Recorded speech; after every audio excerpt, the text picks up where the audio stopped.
Yeniche contaba con 8 años, cuando la comunidad judía del lugar se integraba por 17.300 personas, siendo aproximadamente el 62% de la población.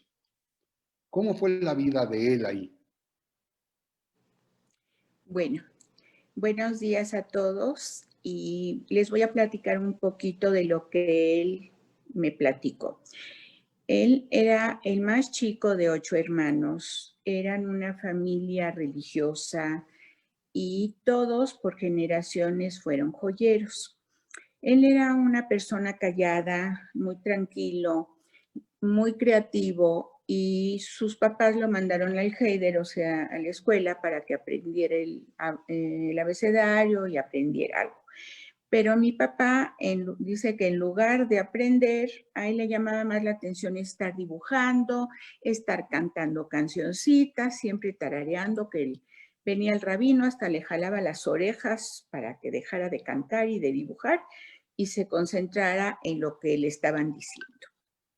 Era un niño tranquilo, platicaba que iba mucho con sus amigos a un castillo que había ahí en Benzín y pues como cualquier niño normal, jugaban, salían, siempre veía a sus hermanos y a sus papás allí haciendo su joyería en la mesa de la cocina, donde la mamá hacía manjares yiddish y después quitaba toda la mesa y se ponían todos a trabajar. Cuando estalló la guerra, pues él entró al ejército y estuvo en el 29 pelotón de infantería. Ahí, Él ahí me era muy... gustaría intervenir un Sí. poco, porque Uh-huh. vamos a hablar precisamente de su presencia en el ejército. Hay que hablar ahora de una región que es Polonia, y naturalmente de su ejército que expresado en polaco es Wojska Ludowe Rzeczypospolitej Polskiej, esto es, las fuerzas terrestres de la República de Polonia. Es el cuerpo militar que se formó el 11 de noviembre de 1918 y en dicha milicia sirvió tu papá, como acertadamente nos lo estabas ya comentando. Ahora sí, haznos el favor de contarnos algo sobre sus vivencias castrenses. Bueno, también me platicó, él era muy olvidadizo y me platicó que llegaron a la estación del tren porque ya los iban a mandar al frente y de repente se da cuenta que no trae las botas y le dice a un amigo de él, Jacob, acompáñame rápido, vamos por mis botas a la casa porque se me olvidaron. Y yo creo que eso fue lo que le salvó la vida porque cuando regresaron vieron que ya se había ido todo el pelotón. Entonces lo que pasó fue que el general, muy enojado, los acusó de desertores y los mandaron a Siberia. Y antes de llegar a Siberia, quisiera preguntarte un poquito más sobre su vida militar. ¿Tuvo algún rango militar? No, no, no, no. Era Un soldado soldado raso. raso. Sí, ¿Y tuvo en sí, el sí, sí. ejército la preparación suficiente para poder entrar a la batalla? No, no creo porque no me platicó que tuviera ninguna preparación ni nada, sino que de repente, pues ya cuando estalló la guerra, empezaron a llamar a los muchachos de edad y les dijeron que tenían que ir al frente y bueno, pues no creo que haya tenido ninguna preparación. Realmente yo no le pregunté mucho más sobre eso Comprendo. y pero yo creo que lo que se le olvidó, las botas, fue lo que lo salvó, la verdad. Bueno, lo salvó efectivamente, pero lo llevó a una zona muy complicada, ¿no? A Eso sí, Siberia. eso sí, eso Siberia sí. se expresa en ruso y en yiddish Sibir y se extiende desde los montes Urales al oeste y alcanza hasta el Océano Pacífico al este. Es una región gigantesca que está dividida entre ambas secciones por el río Yenisei. ¿A qué se dedicaba tu padre para sobrevivir en tan agrestes circunstancias? Cuando llegaron allí, a él le tocó irse a los aserraderos junto con su amigo. ellos tenían que talar árboles. Dice que era un trabajo terrible, muy cansado y con el frío que hacía, que se le dormían las manos de estar allí talando los árboles. Y que lo único que les daban de comer era un pedacito de pan y una cajetilla de cigarros al día. Pero mi papá nunca fumó, entonces él se las ingeniaba para que alguien le cambiara los cigarros por otro pedacito de pan. Entonces con eso pues trataba de llenar el vacío de su estómago. También me platicó que en las noches pues dormían en literas, todos amontonados, y hacía un frío espantoso, pero aparte no podían dormir porque había tal cantidad de piojos que era imposible. Entonces lo que hacían es quitarse ropa y se salían y la envolvían y la ponían bajo la nieve un par de horas para que con la nieve los piojos se iban muriendo, porque era la única forma de sobrevivir. Sé que muchos de sus amigos no aguantaron ni el trabajo, muchos murieron por el frío, por el hambre. Él pues aguantó, tuvo la suerte de aguantar y tenía muchos amigos y se juntaban, platicaban, pero que fue muy, muy, muy difícil hasta que decidieron escapar. Y antes de llegar a la escapatoria, vamos a quedarnos un poquito en el tema de Siberia. Me pregunto primero que nada es, ¿cuántos años estuvo en Siberia tu papá? Estuvo 4 años mi papá, 4 años en Poco tiempo. Siberia. Y esos 4 años él estuvo trabajando en el aserradero. Sí, todo el tiempo. Y para llegar a Siberia, ¿tu papá fue enjuiciado o simplemente No, fue llevado por el ejército allá? no. Simplemente el general decidió que como llegaron y ya se había ido el pelotón, él no dejó ni siquiera que le explicara por qué se fue y lo que había pasado, sino simplemente cuando llegaron les dijo, ustedes son desertores y se van a Siberia.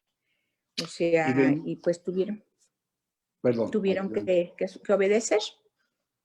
Pues sí, naturalmente. Y te iba a preguntar también, el hecho de la escapatoria, que ahorita la vamos a tratar, me hace pensar previamente que de no haber escapado de Siberia, él hubiera terminado sus días ahí, ya que no había ningún tipo de término a su sentencia.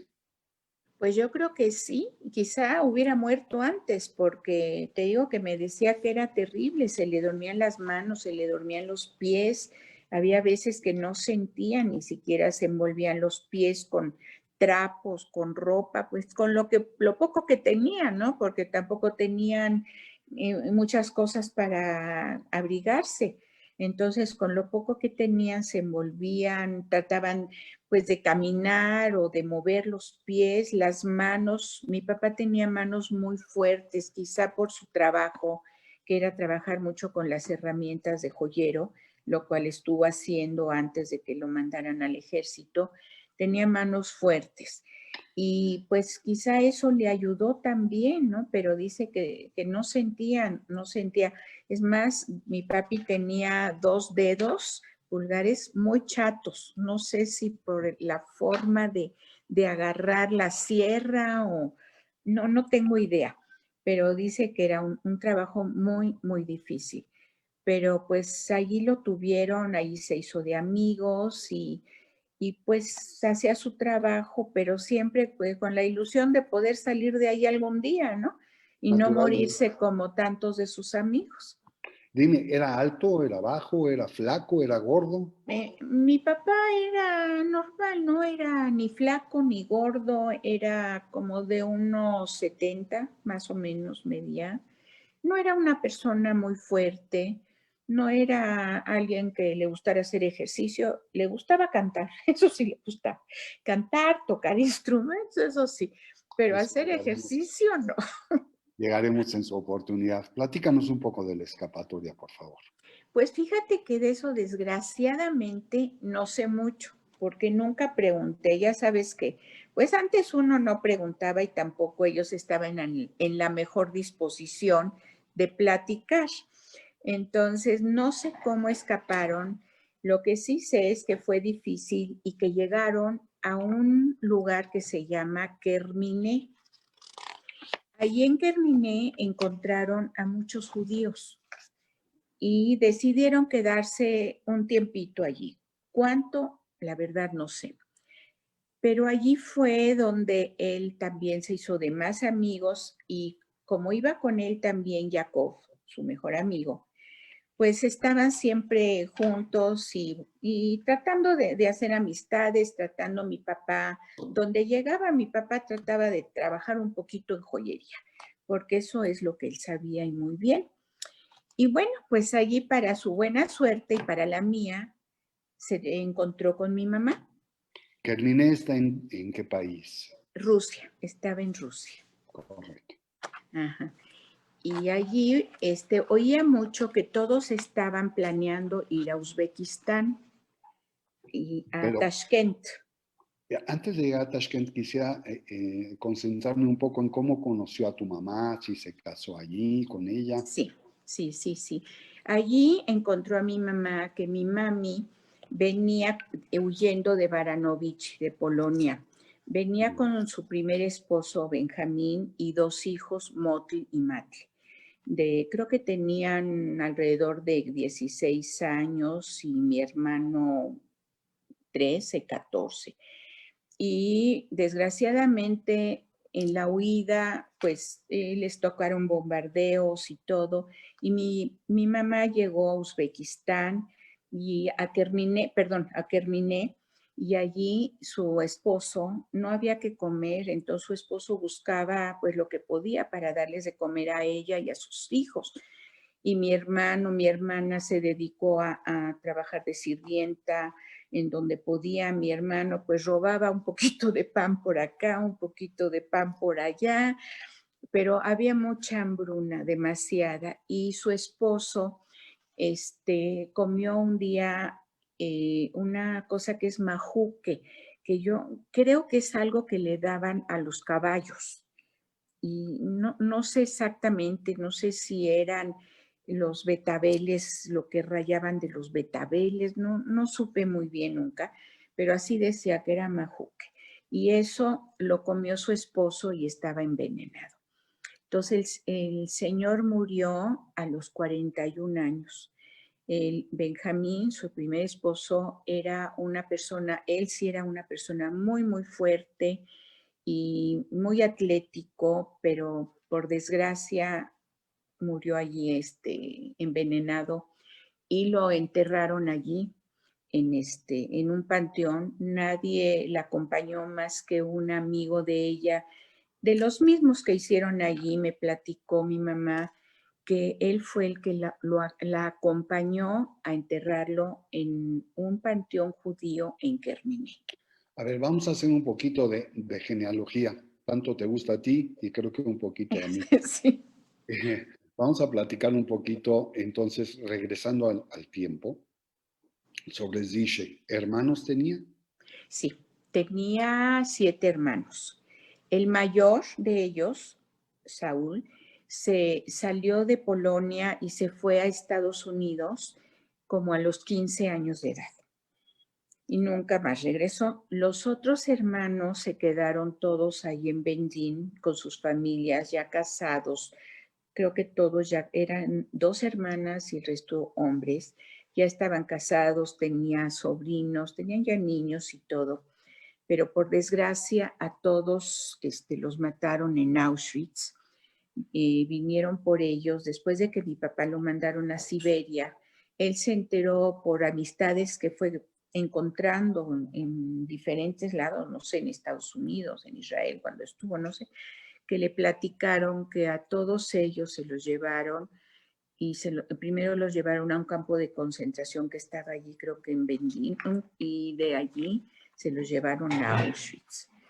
Ahora, Entonces, y preguntando del lado de tu mami, primero que uh-huh. nada, el apellido de tu mami es Volochviansky. Volochviansky.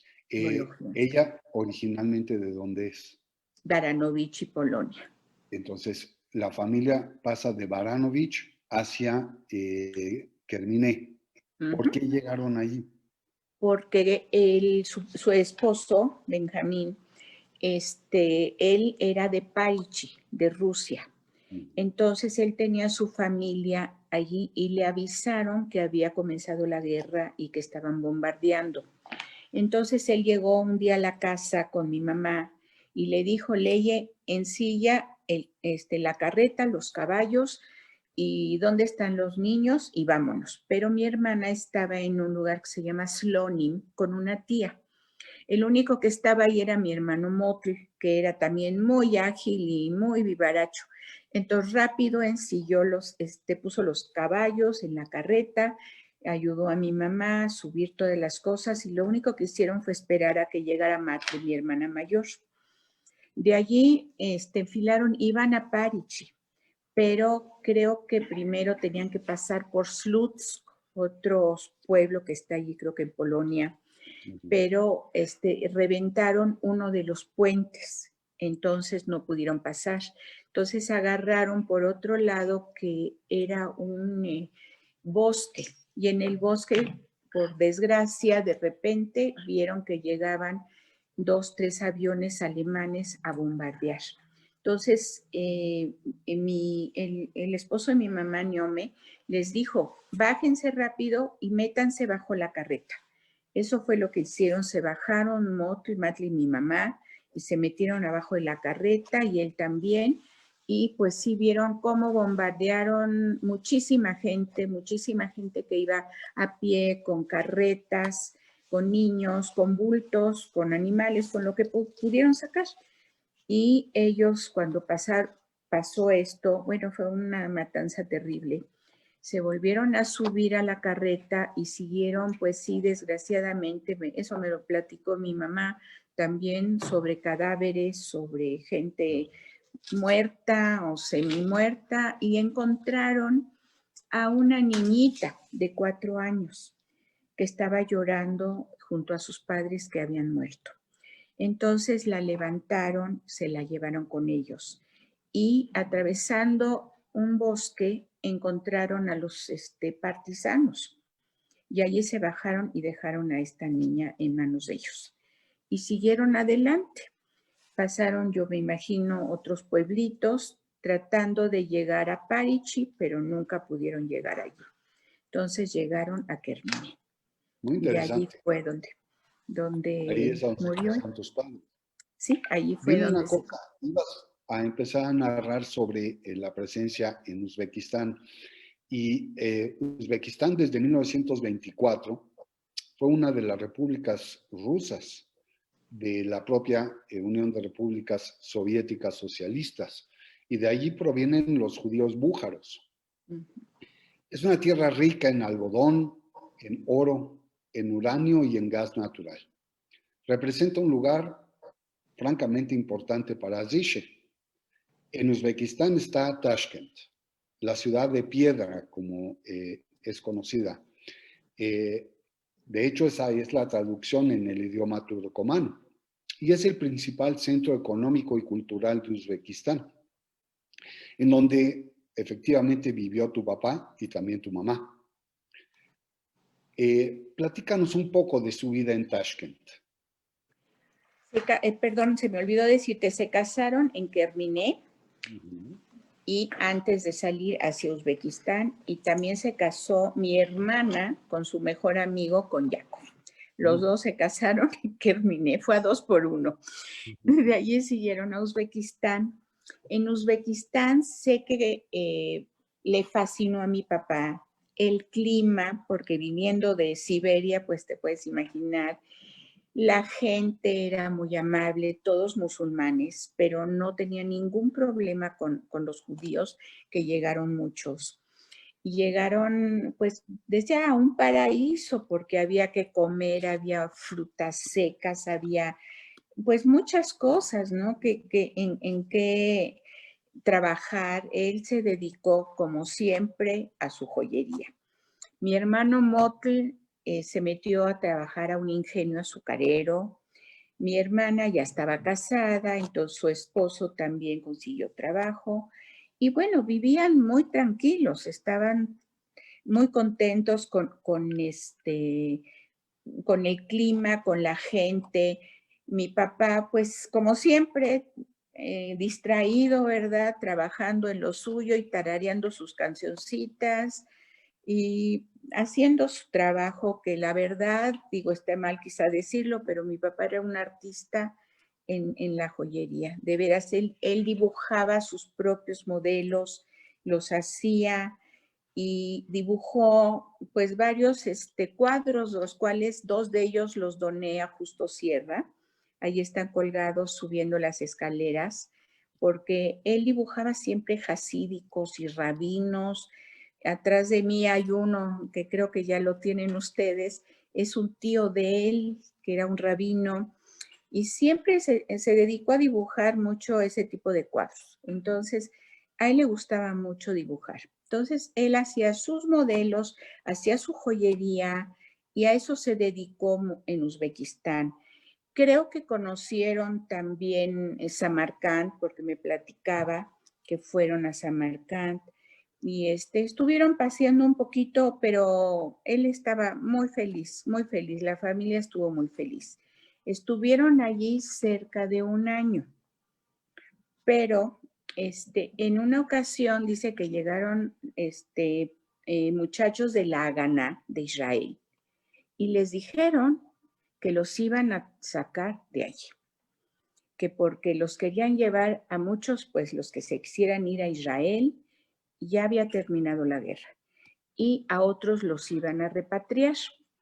Entonces, pues los paisanos, ¿verdad? Pues no aprovecharon la ocasión, empezaron, mi papá de joyero se volvió dentista. ¿Por qué? Porque con el aparatito que él usaba para hacer hoyitos en el oro, se empezó a hacer hoyitos en las muelas y a taparles las muelas a todos los que venían con oro. ¿Por qué? Porque querían sacar oro de Uzbekistán. La gente allí parece que tenían bastante oro, tenían dinero, hicieron dinero, y también se dedicó a tapicero porque otros llegaron que les hiciera tachuelas para poner todo alrededor de los belices, las tachuelitas que se usan, pero en oro. Entonces también hizo tachuelas. Y en una ocasión me platicó Motl que llegó mi papá porque Motl lo ayudaba también, mi hermano. Lo ayudaba en la joyería. Él le enseñó a mi hermano el oficio y Motl también era muy bueno para todo lo manual. Y llegó con un sello para salvoconductos. ¿De dónde lo sacó? Mi hermano nunca supo, nunca dijo mi papá, o se lo robó, o se lo dieron, nunca supimos, pero mi papá hizo ese sello en oro y le salió exacto. Y con eso se dedicó a sellar muchos salvoconductos de la gente que estaba allí en Uzbekistán. Qué interesante. Dime una cosa, Zarbulak, esto es un barrio, una calle también en Tashkent. Allí naciste tú, ¿verdad? No sé. Pero poco tiempo viviste en Uzbekistán.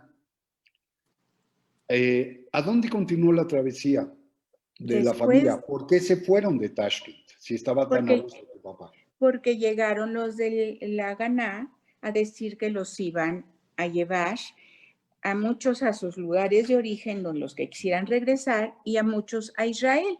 Y les dijeron que rompieran todos los papeles, que rompieran todas las fotografías y que si les hablaban, que ellos nada más contestaran Shema Israel y Shema Israel, que no hablaran ni en ruso ni en nada. Entonces, llegó el día que regresaron por ellos y los subieron a los mismos vagones, a los mismos trenes en los cuales los alemanes habían llevado a todos los judíos a los campos de concentración. Entonces, te puedo decir algo así, cuando trajeron a México el primer vagón que está en Memoria y Tolerancia, mi hermano fue con nosotros porque lo invitaron como sobreviviente. Y el vagón, nos metimos por una calle a la vuelta y vimos cómo el vagón estaba lleno de hoyitos. Entonces mi hermano no se quería acercar Pero yo le dije, ven, Motl, ¿por qué? Explícame, ¿por qué tantos hoyitos? Me dice, porque no podíamos respirar. Y entonces hicimos hoyitos con lo que podíamos para podernos acercar y tener un poco de aire.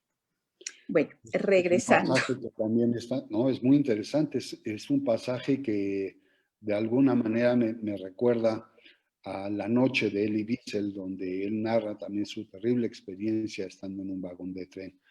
Puedo entender que fue algo muy, muy difícil. Ya Sí, que naciste tú en Uzbekistán, ¿cuánto tiempo estuvieron ahí y de ahí a dónde se fueron? estuvimos en Uzbekistán cerca de un año, creo. Y de allí, pues ya cuando vino la gana, tomamos el tren y nos fuimos a Polonia. Esto que te voy a platicar ya me lo platicó mi hermano Motl, porque pues yo era bebé. Me platicó que mi mamá y mi papá colgaron una cuerda con una caja de madera y me metieron ahí para que me callara la boca porque lloraba yo mucho. Entonces con el vaivén del tren, pues me callaba yo un poquito. Entonces llegamos a Polonia. En Polonia pasamos por Bindín. En Bindín, que era de donde era mi papá, me registraron porque los papeles de Uzbekistán, si es que me registraron en Uzbekistán, que no sé, pues los tuvieron que romper. De Polonia ya nos fuimos rumbo, porque muchos se bajaron en Polonia, mucha gente sí se bajó.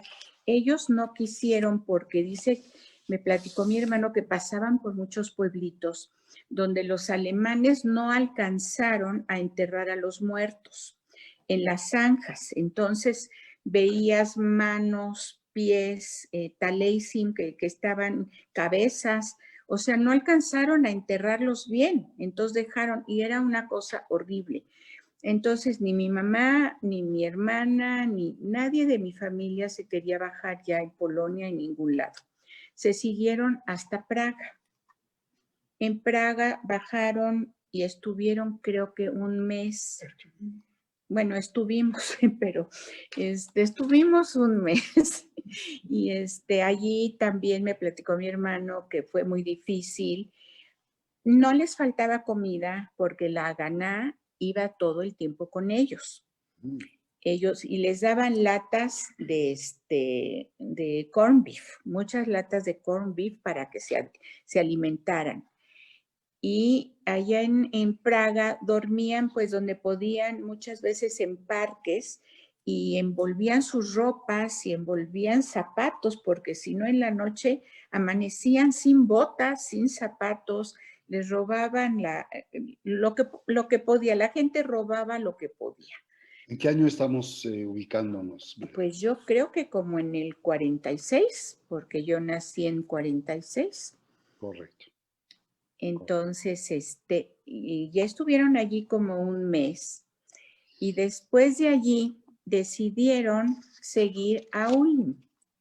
Y ahí es un punto muy importante, ¿verdad? Sí, muy. Si me permites, voy a tratar de Sí, claro. comentar un poquito al respecto, porque es una parte central realmente en la vida de tu papá. Uh-huh.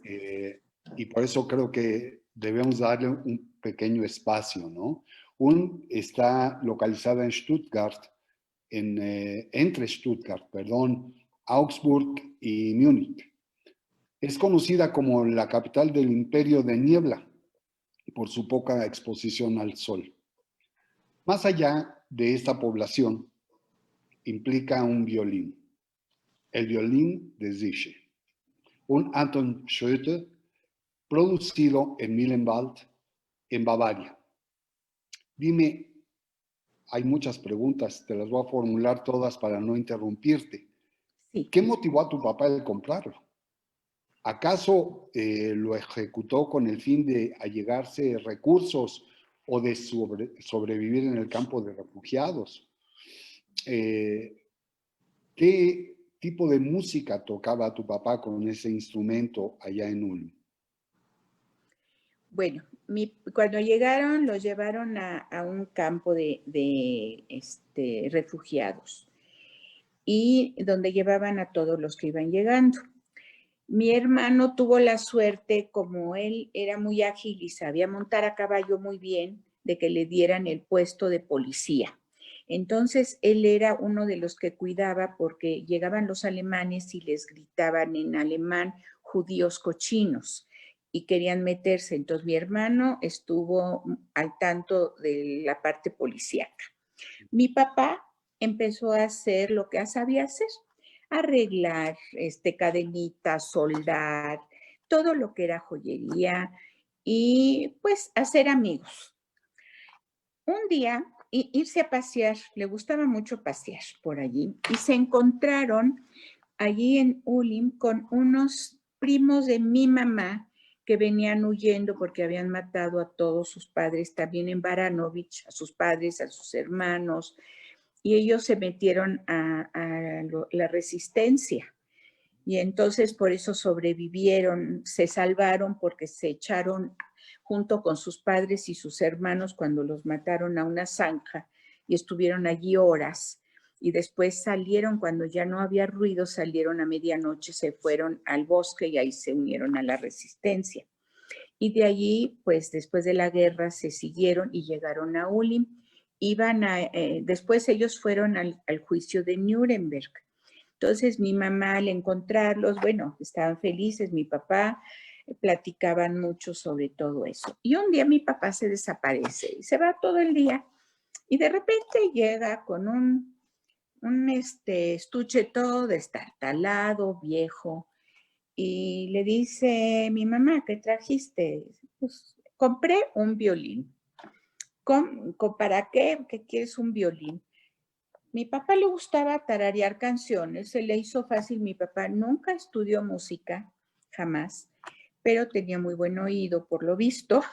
Sacó el violín y empezó, primero me acuerdo, cuando yo era chica, sacaba una piedra amarilla y limpiaba el arco, creo que se llama el arco del violín. Y bueno, era su bebé, desde ese día fue su bebé. No lo utilizaba para ganar dinero, lo utilizaba para ponerse a tocar y cantar sus canciones preferidas, que la primera era Bells, Mein Städtele Bells. Después Reisele, Hoy von Pipechok y todas las canciones que él oía en su casa de chico, se las sabía y empezó a tocar el violín. Poco a poco, pues le iba saliendo, yo creo que mejor. Y bueno, pues allí fue donde estuvieron también varios meses con los primos de mi mamá y con mi hermano trabajando. Mi hermana y mi cuñado pues también trabajaban en lo que podían, comida no les faltó, les trajeron ropa, les trajeron hasta un carrito para mí, les trajeron para que no me anduvieran trayendo en la caja de madera. Y bueno, estuvieron también bien cuidados y todo, hasta que decidieron, después de creo que 8 o 9 meses estuvieron, algo así, o menos, unos meses, bastantes meses, decidieron que de allí se iban a ir a París. Y esa ¿Por qué? es la siguiente pregunta que te quería yo hacer. Van a Francia y de Francia van a Cuba. También en esos lugares debo suponer que Zische se acompañó de su violín. Sí, claro. No. ¿Hubo algún hecho en particular que nos pudieras comentar, tanto de París como de La Habana, de la familia y naturalmente del violín? Bueno, mi papá desde el momento que tuvo el violín ya nunca lo soltó. Lo primero que agarraba antes de agarrar cualquier cosa o agarrarme a mí o lo que fuera era el violín. Y donde podía y donde había amigos, el primero que sacaba el violín y se ponía a tararear era mi papá. También en Ulim había gente, me platicó mi hermano, que tenían otros instrumentos. Otros tenían otros violines, otros tenían flautas. Entonces, en las noches, pues como no tenían mucho que hacer en las noches, se ponían a cantar, a platicar entre ellos. Y es lo que hicieron. Después se fueron a París. Muchos también de los que estuvieron en Ulm, Alemania, se fueron a París. En París les dijeron que había unos edificios que sostenía el barón Rothschild y que allí llegaban todos los sobrevivientes del Holocausto. Entonces, pues les llamó mucho la atención. Además, mi papá tenía un primo en París que estuvo en el desembarco de Normandía y que tuvo una vida muy, muy interesante. Después lo entrevistó Steven Spielberg, hizo un libro. Entonces, mi papá, cuando llegaron a París, pues él iba con la ilusión de verlo, de platicar, de que le platicara de la familia de él que había sido. Y pues mi papá llevaba el violín, eso es lo primero.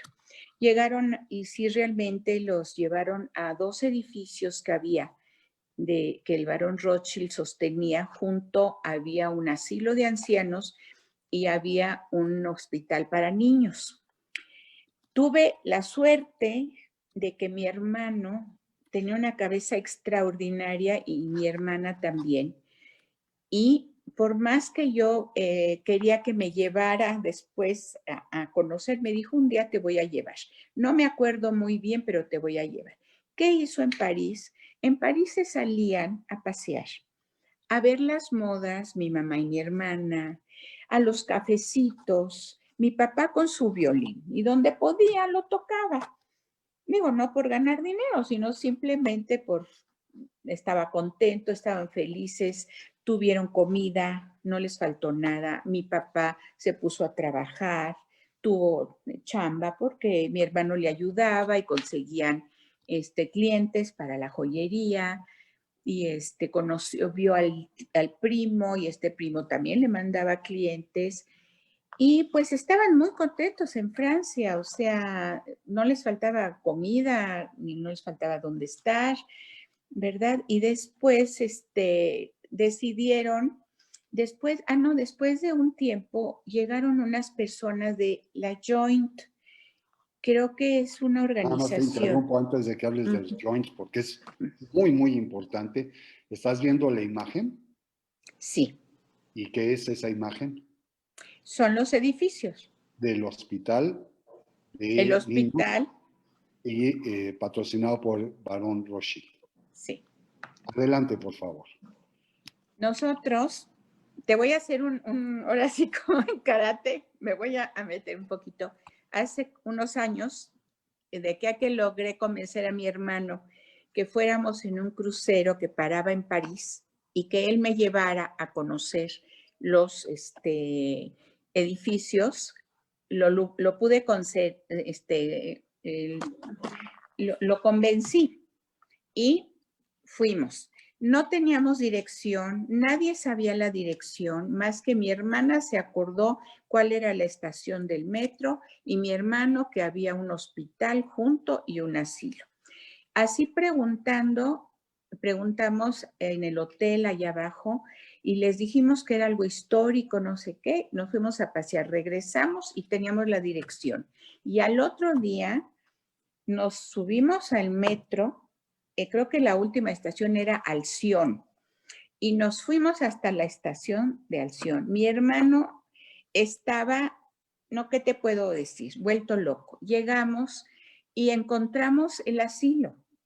Entramos y vimos el hospital. Las dos torres las acababan de tirar, tenía 2 años, nos platican. Pero mi hermano entró al asilo y se volvió loco con los viejitos. Les hablaba en yiddish, los pobres viejitos yo creo que tenían hasta 100 años, no sé. Les hablaba en yiddish, les platicaba, les cantaba, pero estaban los pobrecitos idos. Pero la señora de allí me platicó que efectivamente el barón Rothschild sostuvo todo eso. Hay una placa que está a nombre de los niños muertos en el Holocausto, es una placa grande, le tomamos fotos, mi hermano estaba vuelto loco con eso y yo la verdad estaba feliz de haber regresado. Pues sí, Nos regresamos nos regresamos a París. Un día llegaron los del platícanos, Joint. ibas a hablar sobre el joint y es muy importante esa parte de la historia del joint. Llegaron a preguntarles a las personas que estaban allí en en los edificios si alguien sabía que si tenían familia fuera de Polonia, bueno, de los lugares de origen, si alguien tenía familia fuera. Mi mamá les dijo que sí, porque la familia de mi mamá, una tía se fue en el 26, llegó a México, iba a Estados Unidos, pero no pudo entrar, se vino a México. Y mis abuelitos, los Volochviansky, que llegaron en el Mexic, llegaron en 1936, creo, aquí a México. Entonces mi mamá les dio los datos que ella tenía, los nombres, y ya se olvidó el asunto. Pasados unas semanas, regresaron con una noticia que volvió locos a todos allá a la familia. En la noche creo que hubo hasta fiesta con el violín de mi papá, por supuesto, y festejando que habían encontrado a la familia de México y que los habían contactado. Y bueno, y que mis tíos, Anita y Moisés Trotner, iban a arreglar papeles para mandarles a la familia para ir a México. Pero antes tenían que hacer una escala en Cuba. Entonces, bueno, desde ese momento dice mi hermano que todo era alegría, seguían trabajando, seguían cada quien en lo suyo, pero a los pocos días llegó ya los boletos y se fueron al aeropuerto para tomar el avión a Cuba. Muy interesante. ¿Y qué hicieron en Cuba? En Cuba te voy a platicar algo que pasó en el aeropuerto, salieron 2 aviones, todos destartalados de la Segunda Guerra Mundial, con sobrevivientes del Holocausto. Y llegaron, pero uno de los aviones desgraciadamente cayó al mar y murieron todos.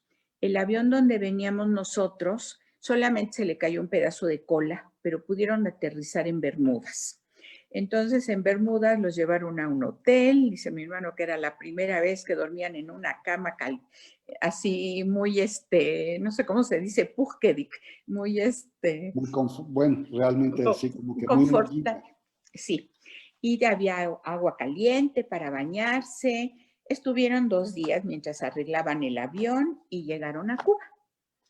Llegaron a Cuba primero a La Habana y fueron a un departamentito en la calle Reina y allí mi papá rápido puso su taller de joyería con mi hermano y se pusieron a trabajar. ¿Esto en qué Encontraron año fue, por favor, si nos puedes ubicar? en Cuba llegamos, pues yo creo como en el año 48, porque a México llegamos en 49, yo tenía 3 años. Entonces yo creo que esto fue en 1948. En Cuba se encontraron con muchos conocidos, la familia Chupa, que yo recuerdo y que se siguieron llevando mucho aquí en México, y muchos otros amigos que habían conocido o que conocieron en Cuba. Era muy alegre, me platicaba mi hermano que era el París de el Caribe, que, bueno, les llamaba mucho la atención y vivieron bien. Mis tíos, desde ese día que llegaron, les empezaron a mandar $50 al mes y a las 2 semanas creo que llegaron mis tíos a visitarlos. Pues no te puedo platicar la alegría de saber que estaban vivos, porque mis abuelitos en México no supieron nada ni de mi hermana, ni de mi mamá, ni de otra hermana de mi mamá que quedó en Ivaranovich, pero ella desgraciadamente sí la mataron junto con sus 3 niños. Pero no sabían si mi mamá quedó viva o no quedó viva, no sabían. Entonces ya llegaron los tíos y empezaron a cartearse y no sé si volvieron a ir o no, no recuerdo, pero mandaron papeles para Cuba para venir a México a los pocos meses. Pero el problema empezó con que mi hermana era Gutmann, porque su esposo Jacob era Gutmann, y mi mamá pues era Schweitzer. Entonces, nada más los boletos, digo, el permiso era para familia Schweitzer. Entonces, mi hermana y mi cuñado no quisieron cambiar el apellido, decidieron irse a Israel. Pero antes de ello hay que hablar de México porque, pues, finalmente aquí estamos, es el país del encuentro, del desarrollo personal, de que la familia ampliada de Zische nace aquí y que también su vida se desenvolvió por algún tiempo en el suelo azteca. Sonó el violín de Zische en nuestro país. Claro. Y si alguno de sus descendientes también siguió su amor por la música. Sí, mira, llegamos a México y estuvimos aquí 10 años viviendo antes de que mis papás fueran a Israel. Tengo 2 nietos que son muy musicales. Arturo, que es de mi hijo mayor, que tiene una voz preciosa y le canta todas las canciones y todo. Y otro que es de mi hija, que se llama Gabriel, que le fascina tocar instrumentos. Entonces, él es actualmente el dueño del violín. Entonces, cuando llegamos a México, lo primero que hicieron mis tíos fue llevarnos a la casa de mis abuelitos que vivían en Pestalozzi y junto había una familia, Stempa. Entonces, luego fueron sus primeros amigos. Mi abuelita tenía un jardín con un horno donde hacía las jalote el viernes y había un cuartito allá arriba donde le pusieron a mi papá su primer taller. Mi papá empezó a trabajar con mi hermano Motley en la joyería, empezó a hacer sus modelos y mi mamá era la que iba de casa en casa vendiendo la joyería. Y mi papá, pues en los ratos libres que tenía, sacaba el violín y cantaba Bells, la canción preferida de él. Después de allí, me acuerdo que nos mudamos a otro lugar en Zempoala con la familia Punsky, que también se hicieron muy amigos y estas familias fueron contactándolos con más familias paisanas que llegaron y de allí mi mamá empezó a tener, mi papá, más clientela y mi mamá pues iba a repartir. Y después de allí se mudaron a las calles de Tamaulipas. En Tamaulipas, porque sus clientas ya vivían en Tamaulipas, digo, en la colonia Condesa, entonces ya era más fácil para mi mamá ir a tocar las puertas para vender la joyería. Y se cambiaron en las calles de Tamaulipas y había un pequeño balcón, el cual mi papá tapó con un vidrio y ahí puso su taller. Ese taller a mí me dio mucha guerra porque estaba junto a mi recámara.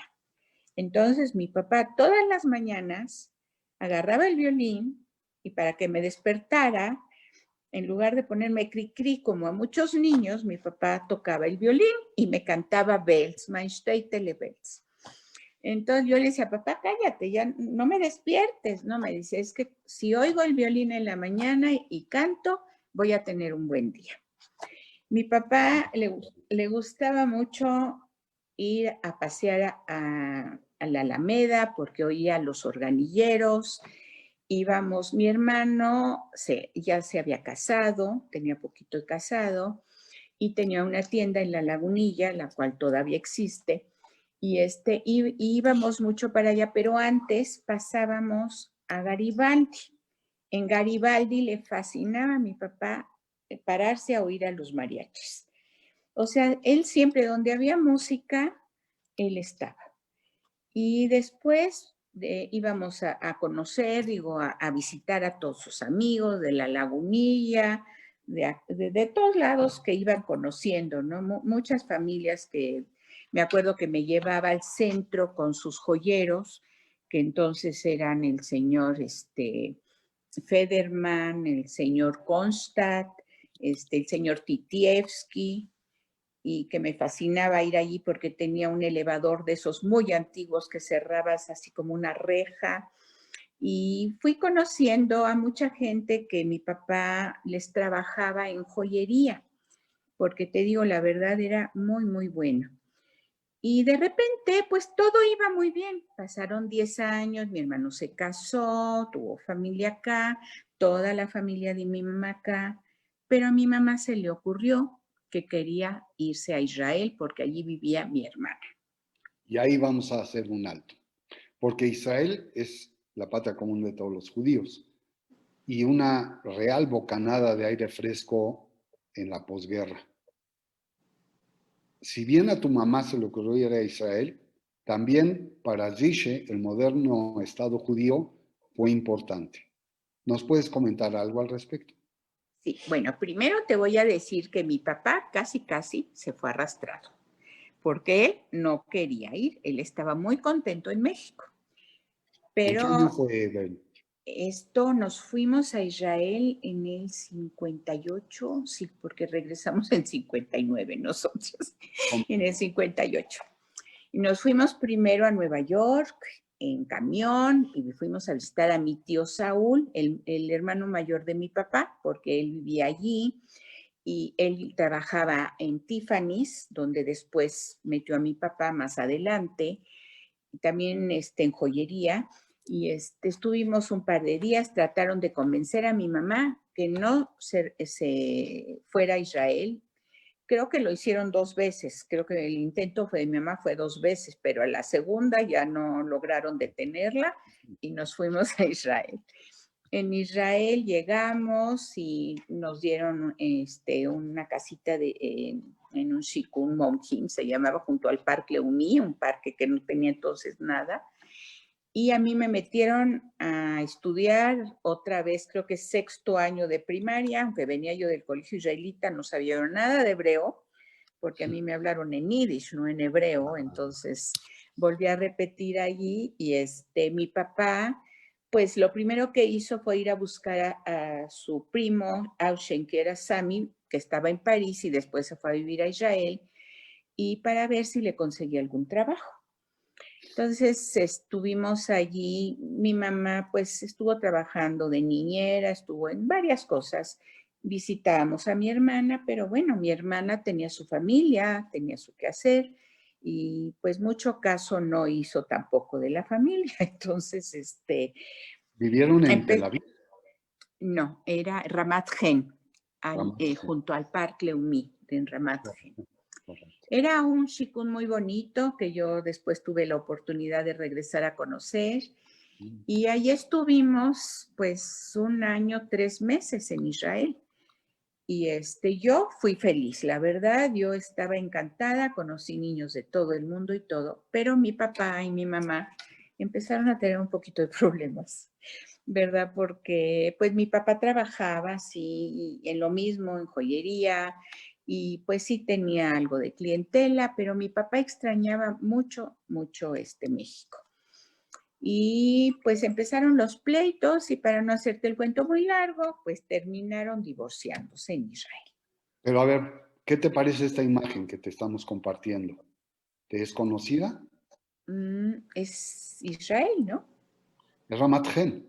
Ramat Es Gen. ni No, más ni menos no, que Ramat Gan. yo no la conocí así. Cuando yo Claro, me esta es una cambié foto allí, moderna.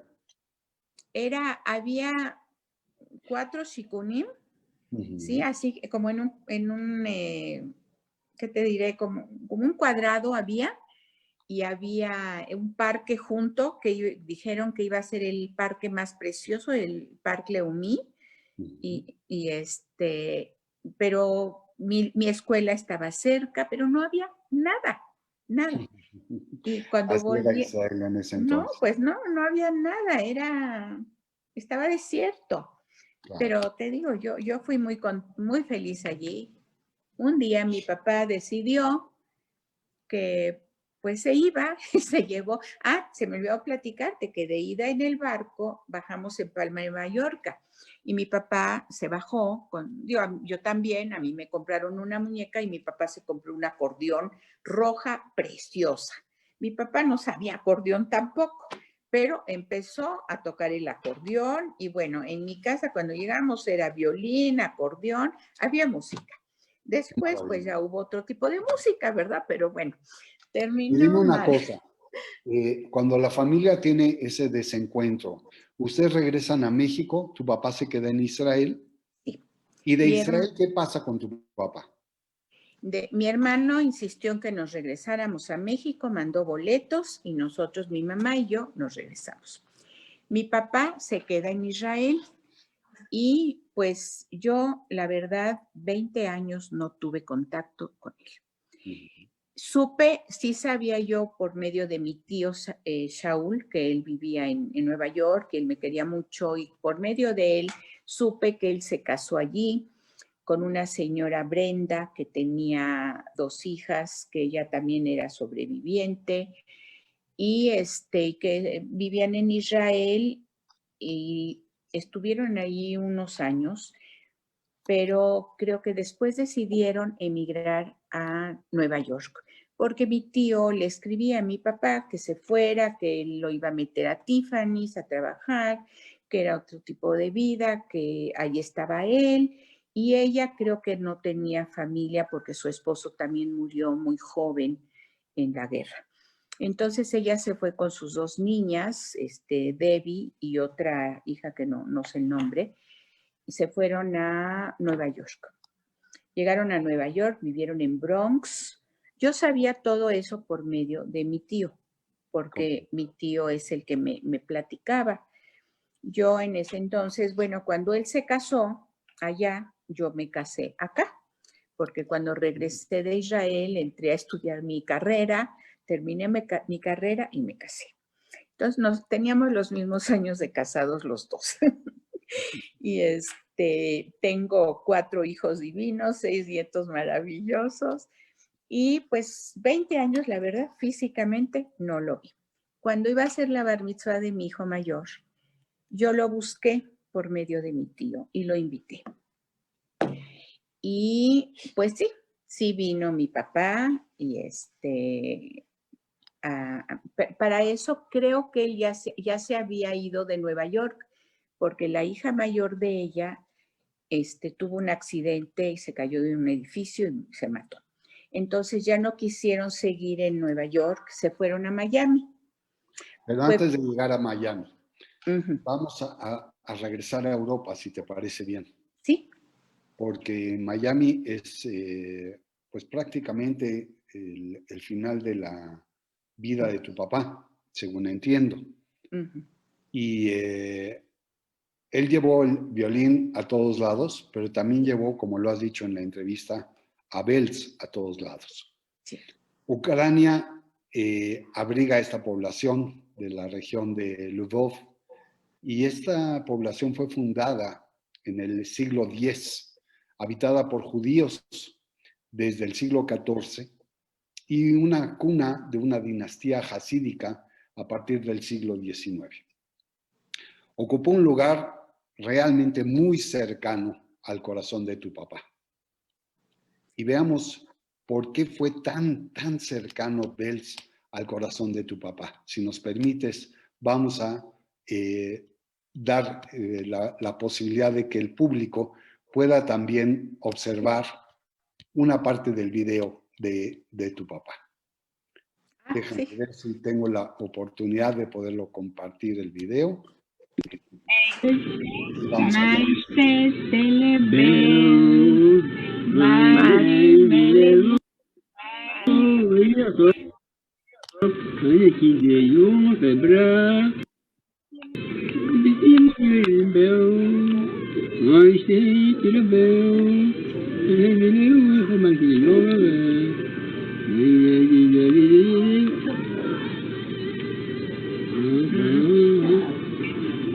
Yes, Reisele. Gedenkst? Merkst du mit gesungen? Reisele. Gedenkst? Na na na na na na. La la la la la la la. La la la la la la la la la. 1,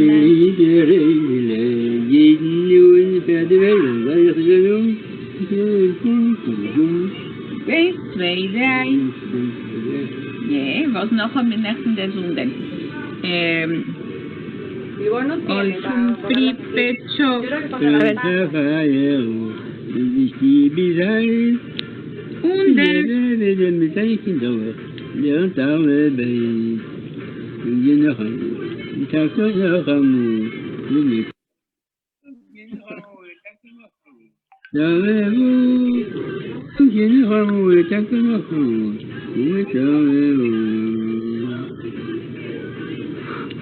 Was noch von mir machen wir? Aber Nagila. Aber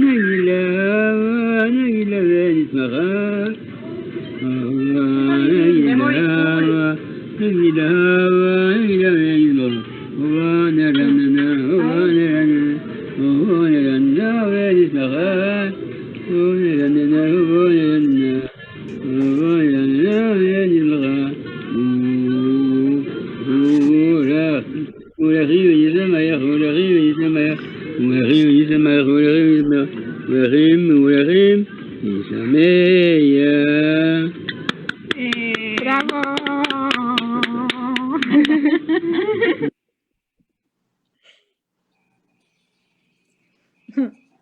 Es Pues increíble. es un segmento hermoso, ¿no? Indudablemente. Yo quisiera preguntarte, perdón, yo creo que traigo todavía el sonido, lo vamos a quitar y ya no lo vamos a escuchar, ya vamos a estar muy, muy a gusto siguiendo con nuestra conversación. Y al final de los días de tu papá fue en Miami, ¿verdad? ¿Cuánto tiempo vivió en Miami? Mira, cuando grabaron este video, mi papá tenía 98 años.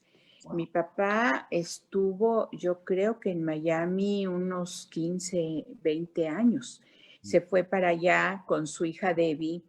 Debbie vive en Canadá. Y yo, esos 40 años de cuando él cumplió, cuando se murió su esposa Brenda, yo no conocía a la hija, yo no quería conocer a la hija. La esposa, pues no me quería mucho, pero después de que vinieron a la bar mitzvah de mi hijo, pues yo cuando iba a Miami, pues trataba de ir a visitarlo.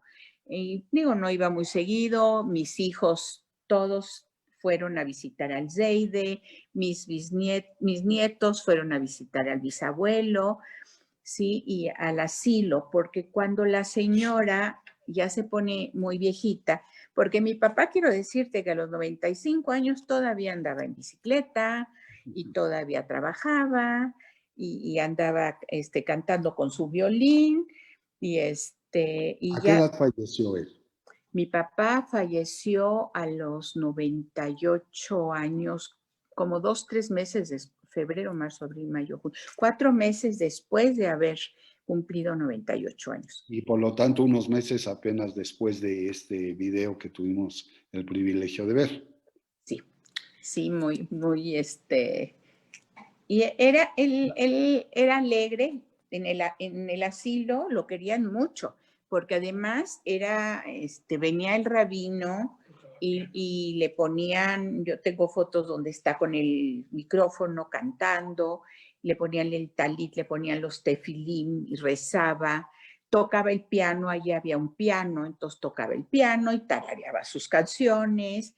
Era coqueto con las señoras también, a la señora no la querían mucho. Cuando la señora muere, su hija Debbie me avisa que mi papá se quedó solo en el asilo porque su mamá se murió.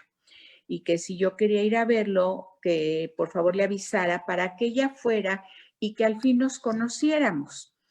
Y entonces, ese es el cuadro, uno de los cuadros que está en Nidhe Israel, pero mide como 1 metro, y entonces yo lo doné porque aquí no tenía yo dónde ponerlo. Y viendo eso, y ahorita con lo que platicaste de Belz, yo creo que a lo mejor por eso mi papá hacía, todos sus cuadros eran hasídicos y eran rabinos, probablemente por eso.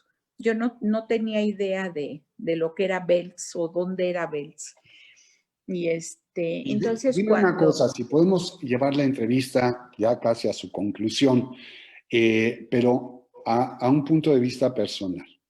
Creo que esta entrevista es un gran homenaje a tu papá, pero también creo que el hecho de que decidiste prestar el instrumento a nuestra fundación y que tú comprendes la importancia que tiene Instrumentos de la Esperanza. Si pudieras tener la amabilidad de compartirnos un punto de vista de lo que para ti es que tengamos en préstamo este valioso instrumento y lo que puede representar también en materia educativa para las futuras generaciones. Yo tenía este violín, como te dije, lo tenía yo guardado con un papelito que era para Gabriel, porque dije, bueno, es el que toca los instrumentos desde su bisabuelo. Pero un día me encuentro a Miriam en una junta y me platica de la fundación. Se me hizo increíble porque yo tengo muchos años, como dijiste, buscando raíces de todos. ¿Por qué? Porque creo que cada uno de las personas que estuvieron ahí tienen una historia increíble. Y yo, cuando oí la historia de mi hermano, de mi papá y todo, yo dije, yo quiero que mis hijos, mis nietos sepan, porque ni mis hijos saben mucho y mis nietos menos. Entonces, cuando empezó Miriam a platicarme, yo me acordé del violín. Y yo le dije, Miriam, yo tengo este violín, se trata de esto y esto, es de mi nieto Gabriel, pero déjame platicar con él y si no creo que haya ningún inconveniente, yo lo presto. ¿Por qué? Porque como dices tú, en primera es un homenaje para mi papá, que para mí es increíble, pero en segunda es para que todas las generaciones venideras vean que no fue fácil la vida para ellos, que no, todo lo que hicieron, cómo llegaron, todo lo que tuvieron que pasar, todo, o sea, yo tengo un libro que hice con mi prima Becky Rubinstein que no alcanzamos a llevar a las editoriales por la pandemia, pero que espero que algún día se pueda imprimir, donde tantas cosas que pues yo no pude platicarte ahorita, pero que pasaron mis hermanos, mi papá y toda la gente y cada uno de los que prestaron ahorita los instrumentos debe de tener una historia increíble y no se puede ir a la basura. Eso no se puede olvidar. Y si no hacemos un poquito, digo, nosotros, los que todavía somos nietos de los sobrevivientes o los que todavía quedan, al rato nadie va a saber nada. Entonces, qué bueno que lo haces.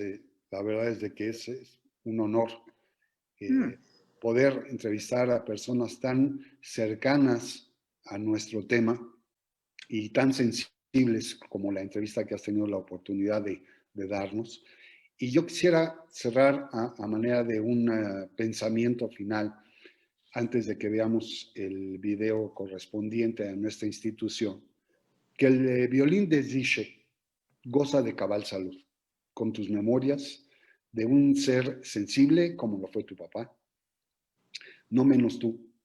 Y agradecemos tu disposición y tu continuo apoyo a la Fundación Instrumentos de la Esperanza. Muchas gracias por esta entrevista y pasamos los micrófonos a Vivi. Al contrario, gracias a ustedes. Muchas gracias. Bueno, pues Bela, qué entrevista más extraordinaria. Sabes que te adoro con todo mi corazón, de verdad, es que te conozco hace tantos años y cada día te quiero más, de verdad.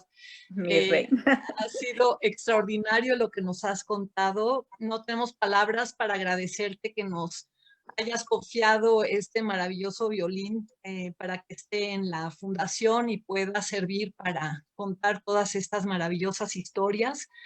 Hemos estado monitoreando un poco las preguntas. Realmente la que salta ahorita preguntan que si esta historia la tienes en forma de un libro o algo en donde la gente pudiera como contactarse más. Mira, este es el libro. Yo lo sé, pero tú lo tienes, yo te lo di, donde dice muchas cosas que no les pude decir ahorita, pero desgraciadamente Becky y lo terminamos Becky y yo hace 5 años y lo íbamos a llevar o lo empezó a llevar Becky a las editoriales, pero se atravesó ahorita lo de la pandemia y pues no sabemos si alguien ya lo aceptó, no lo aceptó, está allí, si alguien lo quiere sacar, ahí está el libro. porque también hay otro libro que seguramente ya conoces, que también hice con Becky, que es sobre la familia de mi mamá, que también es muy, muy interesante. Ese sí lo sacamos y está en todos los museos, en Yad Vashem, en muchos museos del Holocausto. Se llama Tres continentes, una familia. Pero no alcanzamos a sacarlo. Yo espero en Dios que lo acepten y salga, porque hay muchas cosas muy lindas de mi papá, de mi hermano, que fue un padre para mí también, y de mi mamá y de la familia, y todo lo que pasaron, todo lo que vivieron. Y bueno, ahorita con esto de la pandemia, pues yo me pregunto, ¿no? Nosotros nos estamos quejando, yo misma, ¿no? Digo que ya no aguanto estar en la casa, que qué horror estar acá.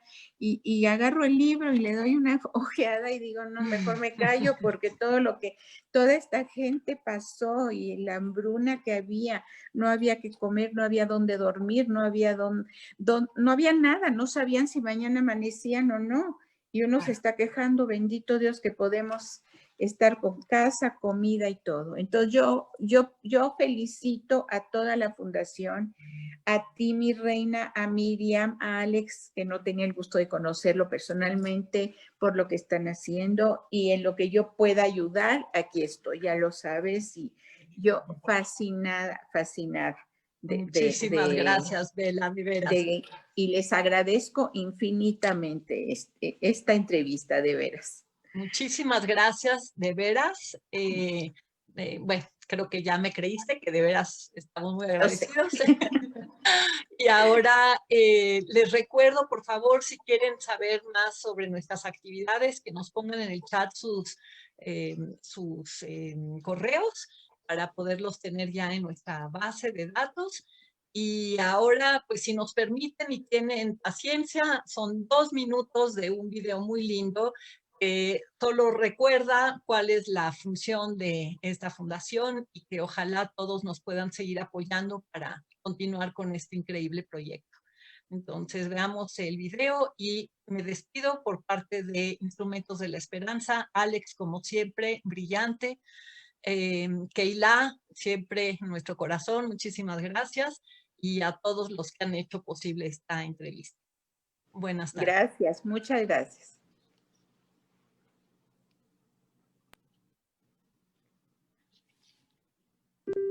Muchos hemos visto museos y películas que nos sensibilizan sobre el Holocausto.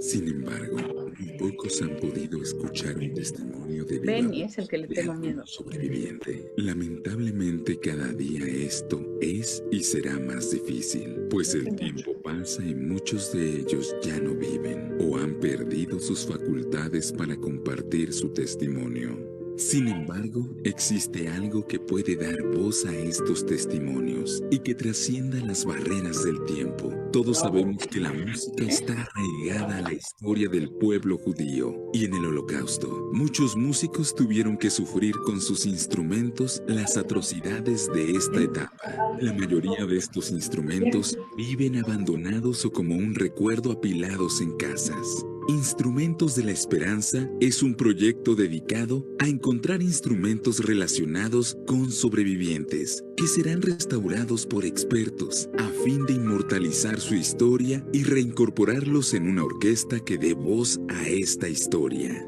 Imagina qué forma más clara de brindar homenaje a aquellos sobrevivientes que padecieron junto con su música, que regresarle la voz a sus instrumentos. Es momento de componer la armonía del mañana, ya que las partituras del futuro se alimentan de las memorias del pasado. La esperanza está en todos lados. Ayúdanos a encontrarla.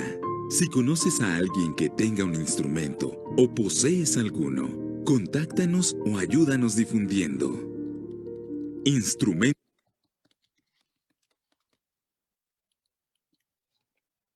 Bueno, muy bien. Pues muchísimas gracias nuevamente, Bela Preciosa. Nos acompañan dentro de el 14 de febrero, para ser exactos, nos van a acompañar los hermanos David para platicarnos sobre el clarinete de su papá, Joel. David, con también esperamos un testimonio fascinante y enriquecedor para todos nosotros.